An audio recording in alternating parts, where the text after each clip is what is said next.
Good morning students, Shri Saraswat વિદ્યાલયની અંદર આપ સૌનું હાર્દિક સ્વાગત છે. હું છું કુલદીપ ટંડેલ અને આપણે ફિઝિક્સ સબ્જેક્ટનો અભ્યાસ કરી રહ્યા છીએ. તો લાસ્ટ ટાઈમ આપણે પીએન જંક્શન ડાયોડની શરૂઆત કરવાના હતા. એટલે પી પ્રકાર અને એન પ્રકારના અર્ધવાહકોનો અભ્યાસ આપણે કર્યો છે. તો હવે પી અને એન પ્રકારના અર્ધવાહકોનો ઉપયોગ કરીને આપણે ઇલેક્ટ્રોનિક સાધનોમાં વાપરી શકાય એવા કોમ્પોનન્ટ બનાવીશું, એટલે કે એવા સાધનો બનાવીશું જે ઇલેક્ટ્રોનિક સર્કિટની અંદર વપરાશે. તો એમાંનું પહેલું કોમ્પોનન્ટ છે પીએન જંક્શન ડાયોડ. તો પીએન જંક્શન શું છે, એની રચના કેવી રીતે થાય એ સમજીએ. એને તમે પીએન જંક્શનની રચના કહી શકો અથવા તો પીએન જંક્શન ડાયોડની રચના કહી શકો. કેવી રીતે બને છે એ સમજીએ. તો ખૂબ ધ્યાનથી સાંભળજો, બરાબર. ઘણી વખત એવું કરવામાં આવે છે, આની ઘણી બધી રીતો છે, બરાબર. આ બનાવવાની ઘણી બધી રીતો છે. તો એમાંની એક રીત બુકમાં આપી છે, એક રીત હું સમજાવું તમને કે કેવી રીતે બનશે. તો ધારો કે આ સિલિકોન વેફર લીધી, વેફર એટલે પતલી પટ્ટી લીધી આપણે સિલિકોનની, જેની અંદર એક તરફથી આપણે એલ્યુમિનિયમને એડ કરીએ અને બીજા તરફથી આર્સેનિક. આર્સેનિક એ પેન્ટાવેલેન્ટ અશુદ્ધિ છે, એટલે જ્યાં તમે પેન્ટાવેલેન્ટ અશુદ્ધિ ઉમેરશો ત્યાં એન પ્રકારનો અર્ધવાહક બનશે, અને જ્યાં એલ્યુમિનિયમ ઉમેરશો એલ્યુમિનિયમ ઉમેરો છો, એલ્યુમિનિયમ એ ટ્રાઇવેલેન્ટ અશુદ્ધિ છે, એટલે ટ્રાઇવેલેન્ટ અશુદ્ધિ જ્યાં ઉમેરશો ત્યાં પી પ્રકારનો અર્ધવાહક બનશે. અને આ બેને છૂટી પાડતી એક રેખા જે મળશે એને કહેવાશે પીએન જંક્શન. હવે આવું કરશો એટલે શું થશે? હવે બુકની અંદર એક બીજી મેથડ બતાવી છે કે આ એક આખો પી પ્રકારનો અર્ધવાહક છે, એમાં એક સાઈડ તમે કોઈ એક જગ્યા ઉપર પેન્ટાવેલેન્ટ અશુદ્ધિ ઉમેરો છો એટલે ત્યાં શું બનશે? એન પ્રકારનો અર્ધવાહક. તો પી અને એન ને છૂટી કરતી એક સીમા મળે છે જેને કહેવાય પીએન જંક્શન. હવે આ એની અંદર આગળ શું પ્રક્રિયા થશે એ સમજીએ. તો એન પ્રકારના અર્ધવાહકમાં કોણ વધારે હોય તો ઇલેક્ટ્રોન વધારે હોય, અને કોણ ઓછા હોય તો હોલ ઓછા હોય. એટલે અહીંયા થોડા પ્રમાણમાં હોલ હશે અને બાકીના ઇલેક્ટ્રોન હશે. પી પ્રકારના અર્ધવાહકની અંદર હોલની સંખ્યા વધારે હોય, જ્યારે ઇલેક્ટ્રોનની સંખ્યા કેવી હશે? ઓછી હશે. ઇલેક્ટ્રોનની સંખ્યા કેવી હશે? ઓછી હશે. તો અહીં આગળ શું થશે? તો જ્યાં પણ સંખ્યા ઘનતાનો તફાવત હોય ત્યાં ડિફ્યુઝન થાય. ડિફ્યુઝન એટલે એક સાઈડથી બીજા તરફ વહન થવું. તો એન પ્રકારમાં ઇલેક્ટ્રોન વધારે હોવાથી તે વહીને પી પ્રકારમાં આવશે, બરાબર. એટલે એન માંથી પીમાં કોણ જશે? ઇલેક્ટ્રોન. અને પી પ્રકારમાં હોલ વધુ હોવાથી તે એન પ્રકારમાં જશે. એટલે પી માંથી હોલ, પી માંથી એનમાં કોણ જશે? હોલ જશે. આ ઘટનાને કહેવાય ડિફ્યુઝન. આ ઘટનાને શું કહેવાય? ડિફ્યુઝન. અને એને બુકની અંદર વિસરણ શુદ્ધ ગુજરાતી શબ્દમાં લખ્યું છે વિસરણ. આ પ્રક્રિયા થશે. આ પ્રક્રિયા થવાને કારણે આગળનું સ્ટેપ શું થશે એ સમજીએ. તો અહીંથી ઇલેક્ટ્રોન આ તરફ આવે છે, એટલે આ એન પ્રકારનો અણુ એ ઇલેક્ટ્રોનનું દાન કરે છે, એટલે તે ધન આયન બનશે. જ્યારે આ તરફ રહેલો અણુ એ ઇલેક્ટ્રોન સ્વીકારે છે, એટલે ઋણ આયન બનશે. એટલે એક તરફ ધન આયન અને એક તરફ ઋણ આયન બનતા જશે. તો શું થશે? તો એક તરફ ધન આયન અને બીજા તરફ ઋણ આયન હોવાને કારણે ધનથી ઋણની દિશામાં વિદ્યુત ક્ષેત્ર પ્રેરિત થશે. શું પ્રેરિત થશે? વિદ્યુત ક્ષેત્ર. આ વિદ્યુત ક્ષેત્ર શું કરશે? તો વિદ્યુત ક્ષેત્રમાં વિદ્યુત ભાર ઉપર બળ લાગે. કઈ દિશામાં? તો ધન વિદ્યુત ભાર પર વિદ્યુત ક્ષેત્રની દિશામાં, એટલે આ તરફ બળ લાગશે. અને ઋણ વિદ્યુત ભાર પર વિદ્યુત ક્ષેત્રની વિરુદ્ધ દિશામાં, એટલે આ તરફ બળ લાગશે. એટલે ઋણ વિદ્યુત ભાર પર આ દિશામાં આ વિદ્યુત ક્ષેત્ર બળ લગાવશે, અને ધન વિદ્યુત ભાર પર આ દિશામાં એ વિદ્યુત ક્ષેત્ર બળ લગાવશે. એટલે શું થશે? તો ઇલેક્ટ્રોન અહીંથી આ તરફ આવતા હતા, એને આ વિદ્યુત ક્ષેત્રે આ તરફ બળ લગાડે છે, એટલે આ તરફ આવતું રોકે છે. એટલે આ તરફ ડિફ્યુઝ થતા ઇલેક્ટ્રોનની સંખ્યા ઘટશે. આ તરફ ડિફ્યુઝ થતા ઇલેક્ટ્રોનની સંખ્યા શું થશે? ઘટશે. ધીમે ધીમે ઓછા ઇલેક્ટ્રોન આ તરફ આવશે, એટલે થોડા તો આવે છે, જેની ઉર્જા વધારે હશે એ ઇલેક્ટ્રોન તો એન થી પી સાઈડ આવશે. એટલે ઇલેક્ટ્રોનનું ડિફ્યુઝન થશે હજુ, અને હોલનું પણ ડિફ્યુઝન થશે. એટલે ધીમે ધીમે આયનો વધતા જશે. ધીમે ધીમે આયનો શું થશે? વધતા જશે. હવે વિદ્યુત ક્ષેત્ર, આ જે આંતરિક વિદ્યુત ક્ષેત્ર છે એ એટલું પ્રબળ થઈ જશે કે કોઈ પણ ઇલેક્ટ્રોનને અહીંથી અહીં n થી p તરફ આવવા દેશે નહીં. એટલે n પ્રકારમાંથી કોઈ પણ ઇલેક્ટ્રોન p પ્રકારમાં નહીં આવે અને p પ્રકારમાંથી કોઈ પણ ઇલેક્ટ્રોન n તરફ હોલ p પ્રકારમાંથી કોઈ પણ હોલ એ n તરફ નહીં જશે. એટલે ડિફ્યુઝન પ્રક્રિયા અટકી જશે કોઈ એક વિદ્યુત ક્ષેત્રના મૂલ્ય આગળ. સાથે સાથે બીજી પણ એક પ્રક્રિયા આની અંદર થશે. શું થશે? તો p પ્રકારમાં જે થોડા પ્રમાણમાં ઇલેક્ટ્રોન રહેલા છે તે જંક્શનની નજીક એટલે કે આની નજીક આવશે ત્યારે વિદ્યુત ક્ષેત્રને કારણે એના ઉપર આ દિશામાં બળ લાગવાને કારણે એ જશે કઈ સાઈડ? તો p થી n સાઈડ જશે, કારણ કે ઋણ વિદ્યુત બળ પર આ દિશામાં બળ લાગે. અને n પ્રકારમાં રહેલા હોલ, અમુક પ્રમાણમાં n પ્રકારમાં હોલ રહેલા છે તેના પર આ વિદ્યુત ક્ષેત્રને કારણે આ દિશામાં બળ લાગે, ધન વિદ્યુત બળ પર આ દિશામાં બળ લાગે. તેથી તે n પ્રકારના હોલ એ p પ્રકારમાં આવશે. એટલે n માંથી p માં હોલ આવશે અને p માંથી n માં ઇલેક્ટ્રોન જશે. બરાબર? આ કોના કારણે થયું? આ ગતિ કોના કારણે મળી? તો વિદ્યુત ક્ષેત્રના કારણે. વિદ્યુત ક્ષેત્રના કારણે વિદ્યુત ભારોની ગતિને આપણે કહીએ ડ્રિફ્ટ. એટલે આ ડ્રિફ્ટ થવાને કારણે આપણને પ્રવાહ મળશે જે ડિફ્યુઝનની વિરુદ્ધ દિશામાં છે. ડિફ્યુઝનમાં ઇલેક્ટ્રોન n થી p આવતા હતા, જ્યારે ડ્રિફ્ટની અંદર ઇલેક્ટ્રોન p થી n તરફ જશે. એટલે એક તરફ ડિફ્યુઝન પ્રવાહ વહેશે અને બીજી તરફ ડ્રિફ્ટ પ્રવાહ વહેશે અને બંને પરસ્પર વિરુદ્ધ દિશામાં હશે. એક સમય એવો આવશે કે ડ્રિફ્ટ પ્રવાહ ધીમે ધીમે વધશે, કારણ કે વિદ્યુત ક્ષેત્રનું મૂલ્ય વધશે, કેમ કે ધન આયન અને ઋણ આયનની કિંમતો વધશે. જેમ જેમ ડિફ્યુઝન થશે તેમ તેમ ધન અને ઋણ આયનો વધશે, તેમ તેમ વિદ્યુત ક્ષેત્ર વધશે અને તેમ તેમ ડ્રિફ્ટ પ્રવાહ વધશે.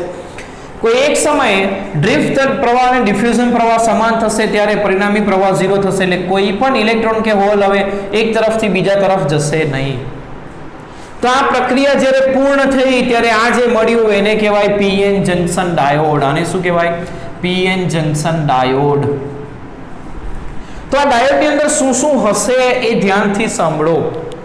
તો એક એવો વિસ્તાર હશે કે જેમાં કોઈ મુક્ત ઇલેક્ટ્રોન કે હોલ આવેલા નહીં હશે, ફક્ત ધન અને ઋણ આયનો હશે. જે વિસ્તારને કહેવાશે ડિપ્લેશન સ્તર અથવા તો ડિપ્લેશન વિસ્તાર, જેની કિંમત એ માઇક્રોમીટરના 10મા ભાગની જેટલી હોય છે.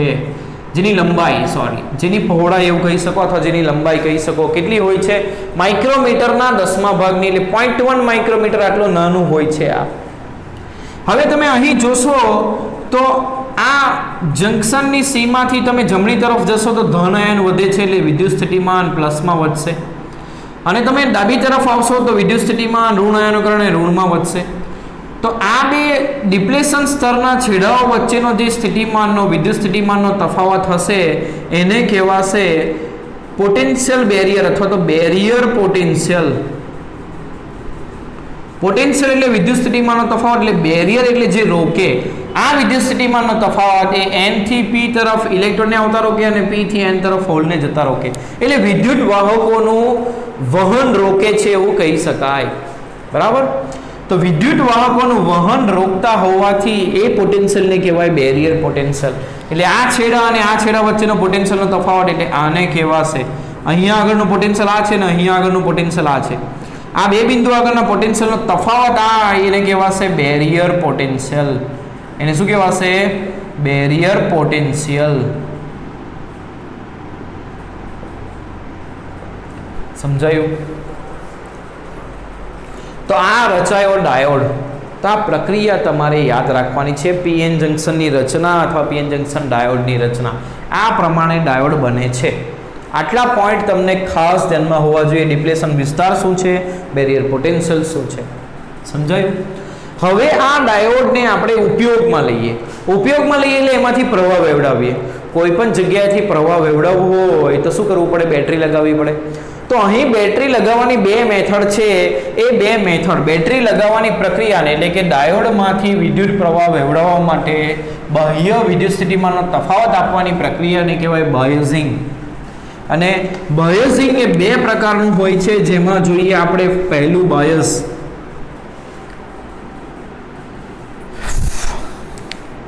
Forward bias. પહેલું બાયસ કયું? Forward bias. ધ્યાનથી સાંભળજો અને જોજો.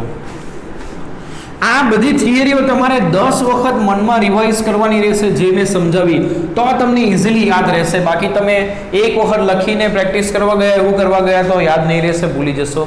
પ્રક્રિયા છે એટલે વાર્તાના રૂપમાં યાદ રાખવાની. અહીંથી શરૂઆત થઈ, આ સ્ટેપ થયું, આ સ્ટેપ થયું, આ સ્ટેપ થયું. આ સ્ટેપને મગજમાં યાદ રાખશો તો યાદ રહેશે. બરાબર છે? ચાલો, ફોરવર્ડ બાયસ. તો ફોરવર્ડ બાયસ કોને કહેવાય? તો આ ડાયોડ છે. આ જે ડાયોડ બન્યો એની જે સંજ્ઞા છે આ પ્રકારની આવશે. એની સંજ્ઞા આ પ્રમાણે વપરાશે. જેમાં એક તરફ આવી લાઈન હશે, જ્યાં લાઈન હોય એ એન સાઈડ કહેવાય અને જ્યાં લાઈન ના હોય એ પી સાઈડ કહેવાશે. આ પ્રકારની સંજ્ઞા એ ડાયોડ માટે વપરાશે. તો ડાયોડનો ફોરવર્ડ બાયસ એટલે શું? તો કે આ ડાયોડ સાથે આપણે બેટરી જોડવાની છે. બરાબર? તો બેટરીને કેવી રીતે જોડીશું? તો બેટરીને આ રીતે જોડી હોય આપણે, તો એને કહેવાય ફોરવર્ડ બાયસ. આ શું જોડ્યું આપણે? તો બેટરીનો પ્લસ લગાવ્યો આના પી સાથે અને માઇનસ લગાવ્યો એન સાથે.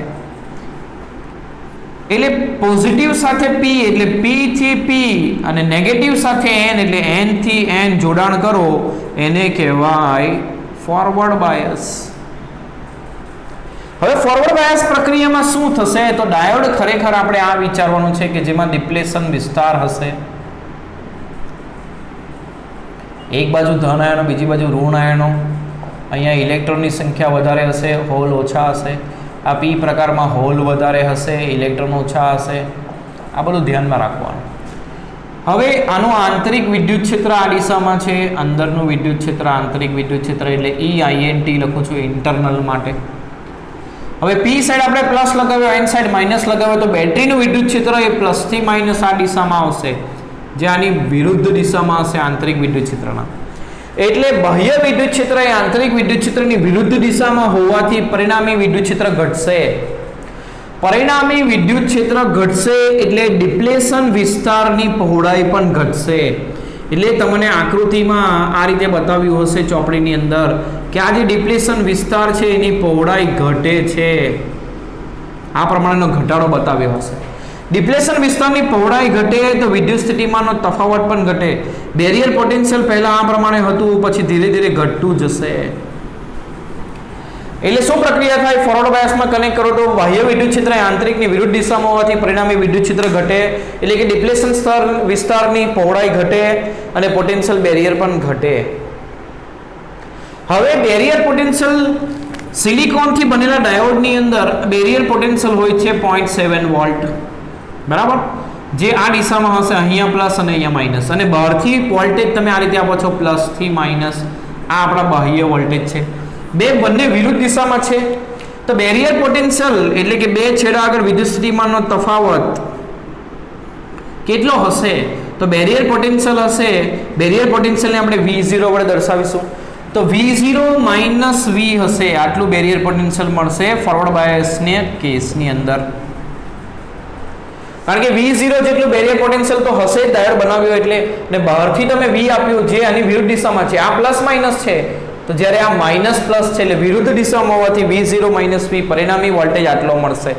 એટલે પોટેન્શિયલ બેરિયર ઘટ્યું. V0 માઇનસ V બાહ્ય પોટેન્શિયલ આપણે જે આપ્યું એ V છે, તો ઘટાડો થયો બેરિયર પોટેન્શિયલમાં. કેટલું બન્યું? V0 minus V. બરાબર? તો અહીંયા આગળ શું થશે? તો પરિણામી વિદ્યુત ક્ષેત્ર ઘટશે એટલે શું થશે? ડિફ્યુઝન ફરીથી શરૂ થશે. બેરિયર પોટેન્શિયલ ઘટ્યું. બેરિયર શું કરતું હતું? રોકતું હતું ડિફ્યુઝનને. તો બેરિયર ઘટ્યું એટલે ડિફ્યુઝન શરૂ થશે. એટલે N પ્રકારમાંથી P પ્રકારમાં ઇલેક્ટ્રોન આવશે અને P પ્રકારમાંથી હોલ એ N પ્રકારમાં જશે. એટલે શું થયું એ સમજો, ધ્યાનથી સમજજો. N પ્રકારમાંથી ઇલેક્ટ્રોન P માં ગયા. જે વધારે હોય એને કહેવાય મેજોરિટી, જે ઓછા હોય એને કહેવાય માઇનોરિટી. P પ્રકારમાં ઇલેક્ટ્રોન ઓછા હોય એટલે એને માઇનોરિટી કહેવાય. તો N માંથી P માં ઇલેક્ટ્રોન આવ્યા, ઇલેક્ટ્રોન P માં આવ્યા એટલે માઇનોરિટી આવ્યા. તે જ પ્રમાણે N માં હોલને માઇનોરિટી કહેવાય. તો P માંથી હોલ N માં આવ્યા એટલે N માં માઇનોરિટી આવ્યા. એટલે બંને તરફ માઇનોરિટી વિદ્યુતભાર વાહકો ઉમેરાય છે એટલે એને કહેવાશે માઇનોરિટી ઇન્જેક્શન. ઇન્જેક્શન એટલે ઉમેરવું. તો આ શબ્દ ખાસ ધ્યાનમાં રાખજો. પરંતુ અહીંયા વિદ્યુત પ્રવાહ કોને કારણે મળે છે? તો N માં રહેલા ઇલેક્ટ્રોનના વહન અને P માં રહેલા હોલના વહનને કારણે. n માં ઇલેક્ટ્રોન કેવો કહેવાય? વધારે એટલે મેજોરિટી, અને p માં હોલ પણ વધારે એટલે મેજોરિટી. એટલે વિદ્યુત પ્રવાહ એ મેજોરિટીના કારણે મળે છે. મેજોરિટી વિદ્યુતભાર વાહકના કારણે મળતા હોવાથી એ વધારે હશે એટલે પ્રવાહ મિલી એમ્પિયરના ક્રમનો હશે. કયા ક્રમનો પ્રવાહ મળશે? મિલી એમ્પિયરના ક્રમનો. તો આટલી બાબતો તમારે ધ્યાનમાં રાખવાની છે. એક તો માઇનોરિટી ઇન્જેક્શન, અને પ્રવાહ કોના કારણે? મેજોરિટી વિદ્યુતભાર વાહકના કારણે. એટલે પ્રવાહ વધારે મળશે ને કયા ક્રમનો મળશે? મિલી એમ્પિયરના ક્રમનો. આ થયું ડાયોડનું ફોરવર્ડ બાયસ. તો તમને એવો પ્રશ્ન પૂછાય કે ફોરવર્ડ બાયસ, ડાયોડની ફોરવર્ડ બાયસમાં વર્તણૂક સમજાવો, તો આ સમજાવવાનું રહેશે તમારે. હવે ફોરવર્ડ બાયસમાં તમે વોલ્ટેજ બદલો તો પ્રવાહ, એમાંથી વહેતો પ્રવાહ કેવી રીતે બદલાય એ દર્શાવતો ગ્રાફ, એને કહેવાય VI લાક્ષણિકતા. તો હવે ફોરવર્ડ બાયસની અંદર એની VI લાક્ષણિકતા કેવી મળશે એ સમજીએ. એટલે ઘણી વખત પ્રશ્ન એવો પણ પૂછાય કે ફોરવર્ડ બાયસ સમજાવો અને VI લાક્ષણિકતા દોરો, તો એ તમારે કેવી રીતે દોરવાની એ સમજાવો. પહેલા તો લાક્ષણિકતા માપવા માટે જોડાણ તમે કેવી રીતે કરી હશો? આપણે ડાયોડ આગળના વિદ્યુત સ્થિતિમાનનો તફાવત માપવાનો છે, બે છેડા આગળનો, એટલે અહીં લગાવવાનું વોલ્ટમીટર. કેવી રીતે લગાવશું? તો બેટરીના પ્લસ આગળ વોલ્ટમીટરનો પ્લસ અને બેટરીના માઇનસ આગળ વોલ્ટમીટરનો માઇનસ. હવે આમાંથી પ્રવાહ આ રીતે વહેશે, બેટરીના પ્લસમાંથી પ્રવાહ બહાર જશે, આમ વહેશે. તો અહીંથી વહેતો પ્રવાહ માપવા માટે અહીંયા લગાવવાનો એ મીટર, માઇક્રો એ મીટર. તો જ્યાંથી પ્રવાહ ઘૂસે છે, આમ પ્રવાહ આવ્યો, અહીંથી ઘૂસે એટલે અહીં મીટરનો પ્લસ અને અહીં માઇનસ. જો પ્રવાહ મીટરના પ્લસમાં જશે તો પ્રવાહ પ્લસમાં બતાવશે, અને વોલ્ટમીટરનો પ્લસ જો બેટરીના પ્લસ સાથે હશે તો એમાં પણ પ્લસમાં વોલ્ટેજ બતાવશે. એટલે વોલ્ટ અને પ્રવાહ બંને પ્લસમાં હશે, એટલે આજે તમારી લાક્ષણિકતા છે VI લાક્ષણિકતા.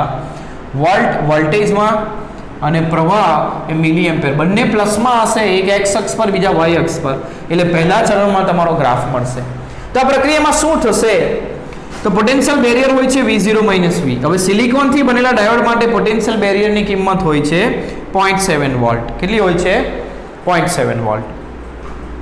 તો તમે બહારથી ધારો કે વોલ્ટેજ આપ્યો 0.1, એટલે પરિણામી બેરિયર કેટલું થશે? 0.6. એટલે હજુ પણ બેરિયર છે જે વિદ્યુત પ્રવાહના વહનને રોકે છે. પછી 0.7 માઇનસ તમે વોલ્ટેજ વધારો છો, બહારથી આપેલો વોલ્ટેજ 0.2 કર્યો, એટલે શું થશે? પરિણામી વોલ્ટેજ 0.5. આ રીતે તમે આ વધારશો તો આ ઘટશે. એક સમયે આ બહારથી આપેલો વોલ્ટેજ તમારો 0.7 તમે કર્યો, એટલે પોટેન્શિયલ બેરિયર ઘટી ગયું, 0 થઈ ગયું. 0 થઈ ગયું એટલે રોકતું બેરિયર નીકળી ગયું, એટલે ખૂબ મોટા પ્રમાણમાં પ્રવાહ વહેશે. એટલે શું થશે આની લાક્ષણિકતામાં? તો શરૂઆતમાં તમે બેરિયર ઘટાડશો એટલે ધીમે ધીમે પ્રવાહ વધશે, એમાં ખાસ વધારો થશે નહીં. પણ બેરિયર જ્યારે 0 થઈ જશે એટલે રહેશે જ નહીં, ત્યારે અચાનક પ્રવાહમાં વધારો થશે, અને વોલ્ટેજ થોડા જ બદલશો એટલે પ્રવાહ ખૂબ મોટો મળશે. પહેલા પ્રવાહ વધારે વધ્યો નહીં, જુઓ અહીંથી આટલો જ વધ્યો, એટલે આટલો જ વધારો થયો પ્રવાહમાં. પરંતુ આ વોલ્ટેજ પછી થોડો પણ વધાર્યો તો પ્રવાહ અહીંથી એકદમ વધી ગયો આટલો. તો આ જે વોલ્ટેજ છે જ્યાં પ્રવાહમાં સડન વધારો થાય છે એને કહેવાશે કટ ઇન વોલ્ટેજ. શું કહેવાશે? કટ ઇન વોલ્ટેજ, અથવા તો એને કહેવાશે સંતૃપ્ત વોલ્ટેજ, સેચ્યુરેશન વોલ્ટેજ ઇંગ્લિશમાં કહીએ, સેચ્યુરેશન વોલ્ટેજ.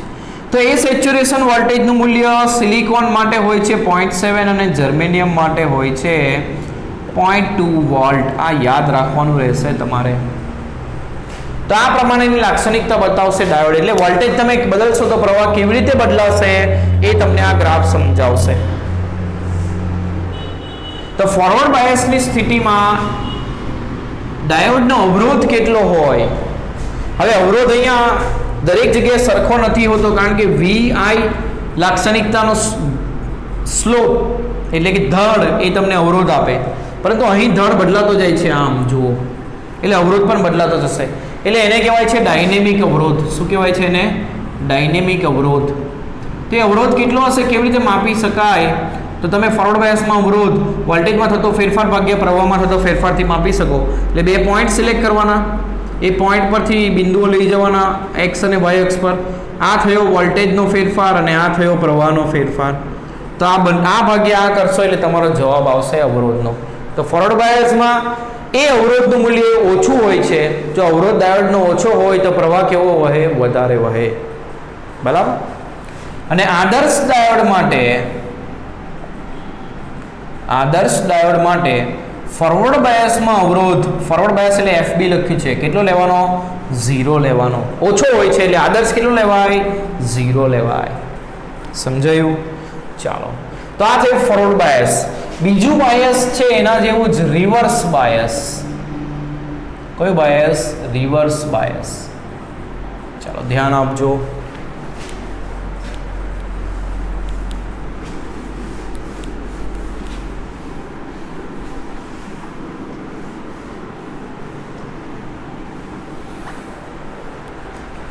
તો રિવર્સ બાયસમાં શું કરવાનું? તો આ બેટરીના જોડાણને આપણે ફક્ત ઉલટાવશું, પ્લસ આ તરફ માઇનસ આ તરફ. એટલે શું થયું?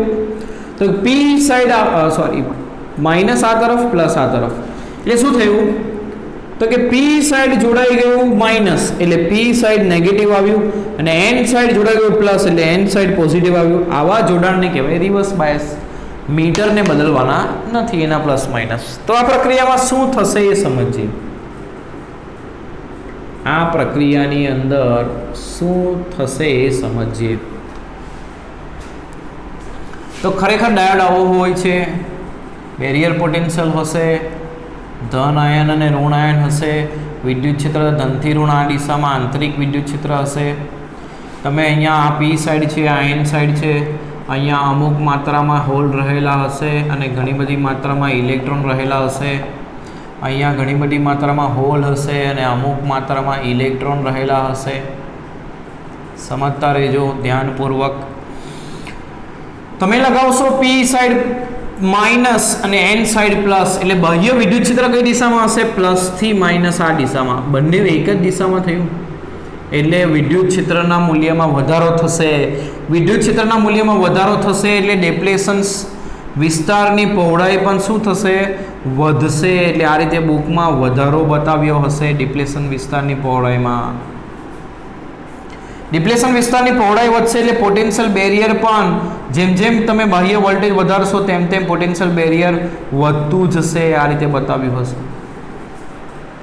હવે આ પ્રક્રિયામાં શું થશે? તો અહીંયા આગળનું પરિણામી વિદ્યુત ક્ષેત્ર વધારે હશે જે આ દિશામાં હશે. તો તે પ્લસ ઉપર કઈ દિશામાં લગાડશે બળ?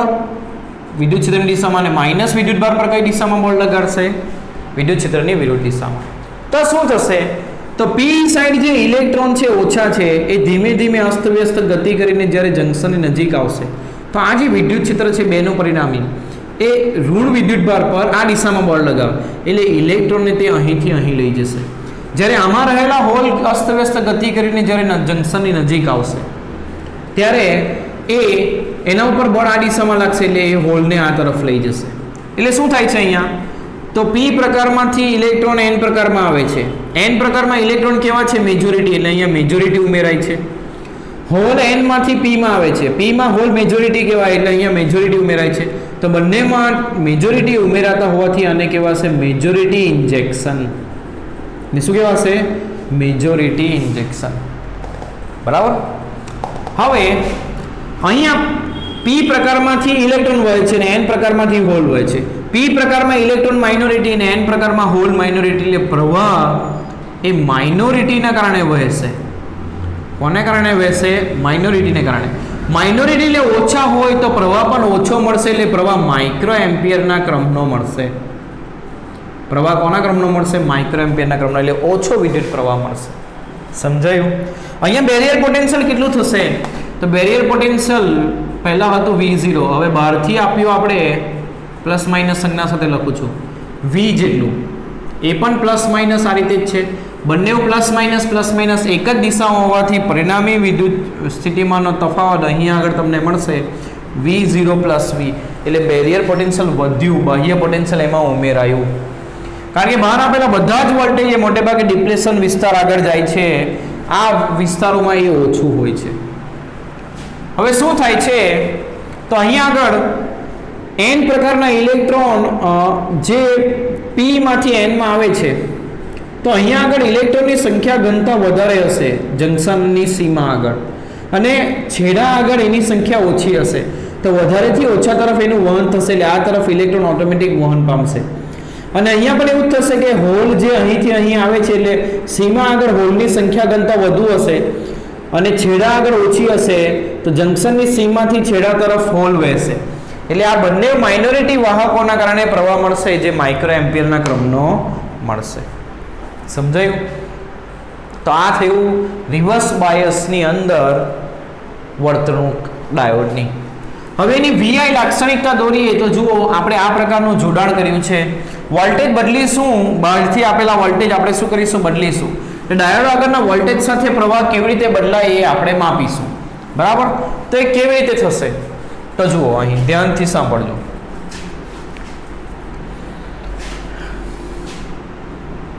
તો શરૂઆતની અંદર તમે વોલ્ટેજ વધારશો, 0.1, 0.2, 0.3 કરશો, એટલે આમાંથી જે પ્રવાહ છે પ્લસથી માઇનસ, એટલે આ દિશામાં વહેશે. બેટરીના પ્લસથી માઇનસ પ્રવાહ હોય આ દિશામાં વહેશે. એ પ્રવાહ ખૂબ ઓછો હશે. હવે પ્રવાહ ક્યાં આવશે? પ્લસ આવશે કે માઇનસ? મીટરમાં એ જોઈએ. તો પ્રવાહ માઇનસમાં ઘૂસે છે, એટલે પ્રવાહનું માપન ઋણમાં થશે. વોલ્ટમીટરનો પ્લસ એ બેટરીના માઇનસ સાથે જોડાયો છે, એટલે આમાં પણ રીડિંગ માઇનસ બતાવશે. એટલે વોલ્ટેજ માઇનસ એટલે ઋણ એક્સ અક્ષ પર આવશે અને પ્રવાહ માઇનસ એટલે ઋણ વાય અક્ષ પર આવશે. તો તમારો જે ગ્રાફ છે એ ત્રીજા ચરણમાં આવશે. તો શરૂઆતમાં તમે વોલ્ટેજ વધારશો એટલે પ્રવાહમાં ખાસ વધારો થશે નહીં, એ અચળ જેવો જ રહેશે, ખાસ કોઈ વધારો એમાં થશે નહીં. પરંતુ અમુક વોલ્ટેજ, બાહ્ય વોલ્ટેજના મૂલ્ય પછી પ્રવાહ અચાનક વધી જશે. તો જે વોલ્ટેજ આગળ એવું થાય છે એને કહેવાશે બ્રેકડાઉન વોલ્ટેજ. એને શું કહેવાશે? Breakdown voltage. એટલે આનાથી વધારે વોલ્ટેજ તમે આપશો બાહ્ય વોલ્ટેજ, તો અચાનક રિવર્સ બાયસમાં વહેતો પ્રવાહ ખૂબ વધી જશે. હવે પ્રવાહ ખૂબ વધી જાય એટલે I2RT પ્રમાણે ઉષ્મા ઉર્જા ખૂબ વધે, એટલે ડાયોડ ગરમ થાય, એટલે ડાયોડને નુકસાન થઈ શકે. એટલે ડાયોડને નુકસાન થશે, નાશ પામશે ડાયોડ. ડાયોડ શું થશે? નાશ પામશે, એટલે ડિસ્ટ્રોય થઈ જશે ગરમ થઈને. એટલે ડાયોડને બ્રેકડાઉન વોલ્ટેજથી વધારે વોલ્ટેજમાં ઉપયોગમાં લેવામાં આવતો નથી. ક્યાં? રિવર્સ બાયસની અંદર. તો રિવર્સ બાયસમાં વોલ્ટેજ બદલતા પ્રવાહ ખાસ બદલાતો નથી. રિવર્સ બાયસના થોડા જ બાહ્ય વોલ્ટેજના મૂલ્ય માટે પ્રવાહ એ વહેતો શરૂ થઈ જશે અને પછી વોલ્ટેજ વધારવા છતાં એમાં ખાસ ફેરફાર થશે નહીં. પણ અમુક વોલ્ટેજ પછી પ્રવાહ સડન વધી જશે, એ વોલ્ટેજને કહેવાશે બ્રેકડાઉન વોલ્ટેજ. તો ખ્યાલ આવ્યો? આ છે વીઆઈ લાક્ષણિકતા શેની? પીએન જંકશન ડાયોડની. તો ડાયોડનું ફોરવર્ડ બાયસ, રિવર્સ બાયસ આ બંને આપણે સમજ્યા અને એના ઉપરથી આ એની ફોરવર્ડ બાયસ અને રિવર્સ બાયસ લાક્ષણિકતાઓ અને એની ફોરવર્ડ બાયસ રિવર્સ બાયસમાં વર્તણૂક આપણે સમજ્યા. ખ્યાલ આવે છે? હવે ખાસ વસ્તુ આપણે એ નોંધવાની છે કે જ્યારે ડાયોડ ફોરવર્ડ બાયસમાં હશે તો આદર્શ ડાયોડ માટે અવરોધ એ એપ્રોક્સિમેટ 0 હશે. એટલે શું થશે? તો ડાયોડ જે હશે ત્યાં અવરોધ 0 એટલે ખૂબ મોટા પ્રમાણમાં પ્રવાહ વહેશે, એટલે ડાયોડને આપણે કરીશું શોર્ટ. અને જો વાસ્તવિક ડાયોડ હોય, એટલે કે આદર્શ ન લીધો હોય, તો જો ફોરવર્ડ બાયસની અંદર હશે તો એ ડાયોડ જો સિલિકોનનો બન્યો હશે તો એને આપણે બેટરી વડે રિપ્લેસ કરશું. એટલે એની જગ્યા પર બેટરી મૂકશું જે 0.7 વોલ્ટની હશે ને પી સાઈડ બેટરીનો પ્લસ, એન સાઈડ માઇનસ. અને જો તે જર્મેનિયમનો બન્યો હશે તો એની જગ્યા પર આપણે બેટરી જ મૂકીશું, પરંતુ એ 0.2 વોલ્ટની બેટરી મૂકીશું. એટલે યાદ રાખજો, આદર્શ ડાયોડ હોય ત્યારે એને શોર્ટ કરવાનું, એટલે કે એની જગ્યા પર વાયર લગાવી દેવાનો એને કાઢીને. અને જ્યારે વાસ્તવિક ડાયોડ સિલિકોનનો હોય તો 0.7 વોલ્ટની બેટરી મૂકવાની, જેમાં પી સાઈડ બેટરીનો પ્લસ, એન સાઈડ બેટરીનો માઇનસ. અને જર્મેનિયમ માટે 0.2 વોલ્ટની બેટરી મૂકવાની. ફોરવર્ડ બાયસ છે એવું કેવી રીતે તપાસશો? તો પી ટુ પી, એન ટુ એન તો મેં તમને શીખવ્યું છે, પણ એની સાથે આ એક વસ્તુ ધ્યાનમાં રાખવાની રહેશે. જો પી સાઈડનો વોલ્ટેજ એન કરતાં વધારે હશે તો એ ફોરવર્ડ બાયસમાં કહેવાશે. કેવી રીતે? તો ધારો કે ડાયોડને આવી રીતે જોડ્યો છે, તો આ એન સાઈડ કેટલા વોલ્ટેજ છે? ગ્રાઉન્ડ છે એટલે 0 છે, ને પી સાઈડ કેટલા છે? +2, એટલે આ વધારે વોલ્ટેજ કહેવાય પી સાઈડ, એટલે ફોરવર્ડ બાયસમાં કહેવાય.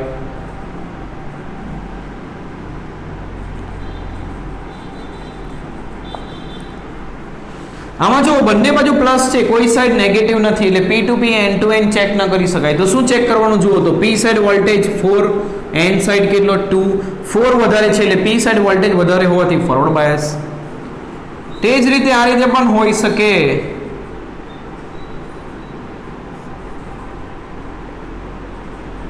એન સાઈડ વોલ્ટેજ છે -2 અને પી સાઈડ છે 0. 0 એ -2 કરતાં વધારે હોવાથી આ પણ થશે ફોરવર્ડ બાયસ. તો તમારે ફોરવર્ડ રિવર્સ આ રીતે ચેક કરવાનું થશે. જો પી સાઈડનો વોલ્ટેજ વધારે હશે તો એ ફોરવર્ડ બાયસ. જો આદર્શ ડાયોડ હશે તો એ ડાયોડની જગ્યા ઉપર આપણે વાયર મૂકી દેશું એટલે એને શોર્ટ કરી દઈશું, કારણ કે એમાં ખૂબ મોટા પ્રમાણમાં પ્રવાહ હોય છે. એનો અવરોધ એપ્રોક્સિમેટ 0 જેટલો હોય છે. જ્યારે વાસ્તવિક ડાયોડ માટે સિલિકોન કે જર્મેનિયમનો છે એના ઉપરથી નક્કી થશે શેના વડે રિપ્લેસ કરશું એ. તે જ રીતે રિવર્સ બાયસની અંદર આદર્શ ડાયોડ માટે અવરોધ અનંત હોય છે. અનંત અવરોધ એટલે એમાં પ્રવાહ વહેશે જ નહીં, એટલે એને કરશું ઓપન સર્કિટ. એટલે એને ખુલ્લો કરી દેશું, એના બે છેડા ખુલ્લા, એમાંથી પ્રવાહ જઈ શકે નહીં. અને વાસ્તવિક ડાયોડ પણ આ રીતે જ ખુલ્લો થશે. બરાબર. ચેક કેવી રીતે કરીશું? તો જો એન સાઈડનો વોલ્ટેજ વધારે હોય પી સાઈડ કરતા તો તે ફોરવર્ડ બાયસમાં કહેવાય, રિવર્સ બાયસમાં કહેવાશે. ધારો કે આ પ્રમાણેનું જોડાણ છે. N side voltage 2, P side 0, તો એન સાઈડનો વધારે એટલે રિવર્સ બાયસ.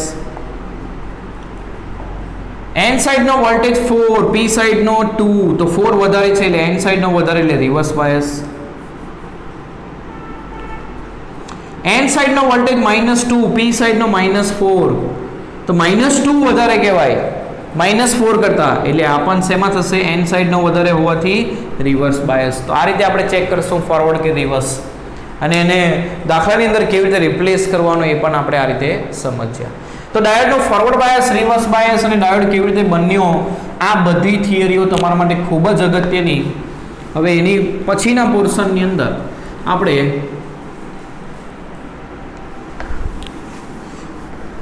ડાયોડનો ઉપયોગ કરતા શીખીશું. ડાયોડ કેવી રીતે કામ કરે, એની વર્તણૂક કેવી હોય એ આપણે સમજ્યા. હવે ડાયોડનો ઉપયોગ આપણે નેક્સ્ટ ક્લાસની અંદર જોઈશું.